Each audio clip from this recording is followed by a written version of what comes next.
A portion of this video is brought to you by Sheath Underwear. For more information about Sheath, visit the link in the description below or wait till the end of this video to hear more about them from me. When you attack American citizens, when you attack our institutions of legislation, when you attack our nation's capital, you attack the very being of our way of life. So there has been an arrest in the Capitol bombing case, and it wasn't Marjorie Taylor Greene that was arrested, for all of you who believed it was her. I don't even know if they got the right guy. We'll wait and see. When you have an administration that is creating out of whole cloth charges to weaponize against people like James Comey and Letitia James, charges, by the way, that grand juries are saying no to now. In Letitia James's case, another grand jury took a crack at this and said, nah, we're not doing this.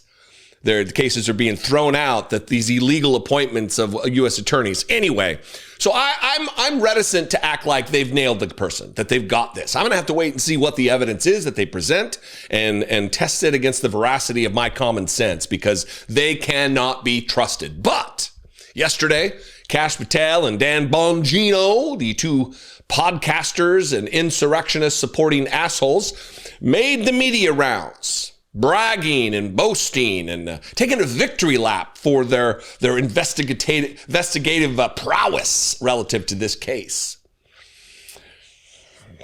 Wow. And Kash Patel, I mean, really, at this point, it's a goof, right? At this point, it's just it's a joke. It's like a big joke on the rest of us that these are the people they put in place, because Kash Patel, I have 3 clips here. Kash Patel went out there yesterday and during the press conference said some things that just are like a thumb in your eye, where he's talking about, if you attack our capital, you attack all of us.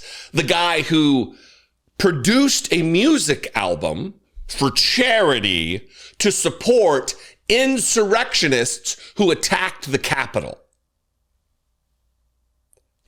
It's just projection. And the more radical that they do it, they think that we'll look the other way. I don't think that's how it works, though. Watch this. General,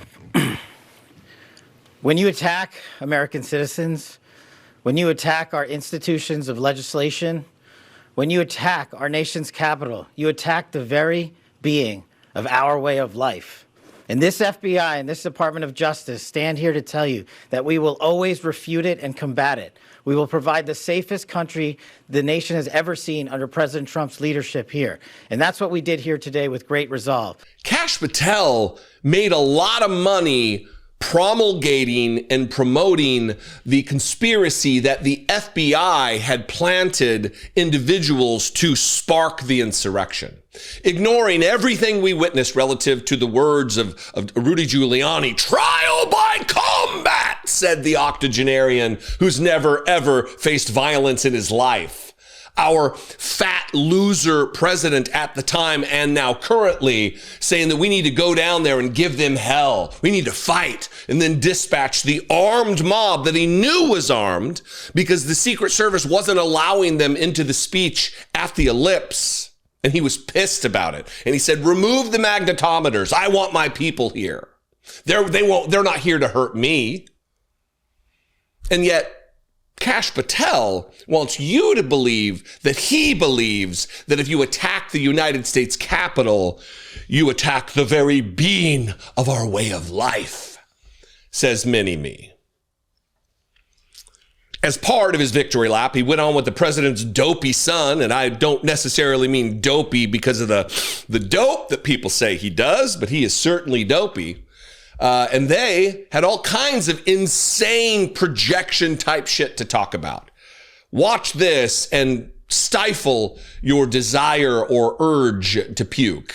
Since January 6th, 2020. But, I never understood how this could just disappear. I mean, 2 pipe bombs targeting the headquarters of the Republican Party, targeting the headquarters of the Democrat Party. I can understand maybe the media ignoring targets on the Republicans because, again, their silence is golden and they only report on that. But, I mean, that to me is a far greater threat than any of the nonsense, a grandma taking a selfie inside of January 6th. And yet it just disappeared. It's almost like that was the backup plan if they didn't get what they wanted out of January 6th, which to me seems like a very clear setup operation.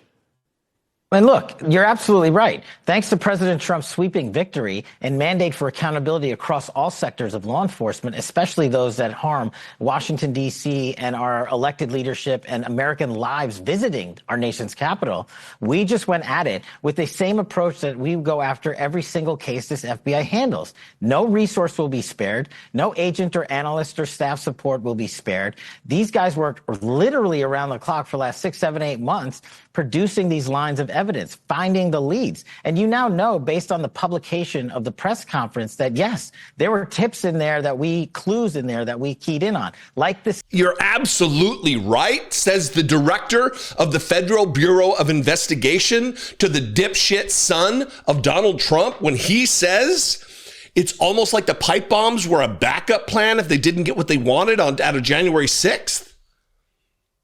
And it's a nice euphemism to talk about grandmas taking selfies in January 6th, or how he phrased that. You're talking about a violent attempted overthrow of the United States government. All of the little cute language they use to not really drill down on the thing they're actually talking about is rich. And then I got a final clip for you. And this is Kash Patel and credibly accused rapist Greg Kelly waxing triumphant over this arrest and their investigations, communicating, putting out there that the Biden administration didn't want to solve this case, that it was something sinister about the fact that they couldn't find this person. They deliberately did not want to solve this. I mean, this was challenging, but it was solvable, right? In my opinion, the prior administration either was completely incompetent or intentional in their weaponization of justice and law enforcement. And we know they have a track record of the latter with Arctic Frost and Russiagate and so many else. So I put this in that folder. What we did was we rejected and are in the process of destroying and leveling the weaponization of justice and law enforcement and delivering results for the American people. So Joe Biden intentionally didn't want the case solved. And why would that be? Because we're learning now that the person they have in custody, the person they've arrested, the person they're going to charge, was a Trump supporter. Why would Joe Biden, with all of his evil weaponization, want to not prosecute the Trump supporter who thought the election was stolen? It makes total sense. Look, if this is the kind of acumen and intelligence and logic that they bring to their jobs, we're doomed. We are cooked we're cooked anyway, but I mean, come on. When his rounds making are Newsmax and the goofy podcast of the president's son. Come on. Anyway, what do you think? I invite you to this conversation. Let's have it in the comments. Do you share the skepticism that I have as well about that this is the guy? I mean, if it is, great. I'm looking forward to see his prosecution. I look forward to seeing what the evidence is, but I'm going to reserve judgment and not jump on this bandwagon because they really can't be trusted. And so we need to use our brains and all of our faculties to actually weigh what we see against their previous behavior and what will certainly be future behavior. I don't know if I've dropped the number already because I started rambling, but 714-576-4054 is the phone number to leave a voicemail. You can also email me daily@dollemore.com. Make sure you're subscribed to catch my videos on a daily basis on YouTube. It's free to do so. And you can also just like and follow the Facebook page, Dollemore Daily over there. We're almost to 40,000 followers and likers over there versus the 1.2 million here. Make it make sense. I love and appreciate you very much. I'll see you next time. Be genuine and take care of one another. It is absolutely difficult to keep a cool head in this political climate, especially with the added aggravation of these overheated outdoor temperatures. How can you be expected to conduct any clear-headed discourse with your drawers in a sweaty soup? My go-to for keeping things cool, sheath underwear. I'm wearing a pair right now, and let me tell you, it's like nighttime in the desert down there, all day long. Head to sheath.com and use promo code Dollemore to score 20% off and upgrade yourself to the most comfortable underwear that you'll ever wear. How do they differ from your average boxers? Well, let me tell you. Invented by a U.S. Army veteran while serving a tour in Iraq, Sheath's boxer fabric is designed with a moisture-wicking technology. Their underwear features a unique dual pouch system that keeps all your man parts comfortably separated instead of sticking together. We all know the feeling of the old eggs getting stuck to the pan, if you know what I mean. My favorites are the airflow meshes, which seem especially equipped to handle my thighs, bigger thighs. But Sheath has also tons of other fabric options and designs that you can get into. And I'm clearly not the only one singing the praises out there. Sheath are recommended by multiple doctors and urologists and have over 20,000 five-star reviews. Also, Sheath supports multiple charities like Socks for Soldiers and Doctors Without Borders. So while you're upgrading your undies, you can be making the world a more upstanding place too. It's tough to focus on draining the swamp when you are swampy mess yourself. Sheath's boxers will help you keep the temperature down by bringing up the level of comfortability. Score 20% off right now at sheath.com and use promo code Dollemore.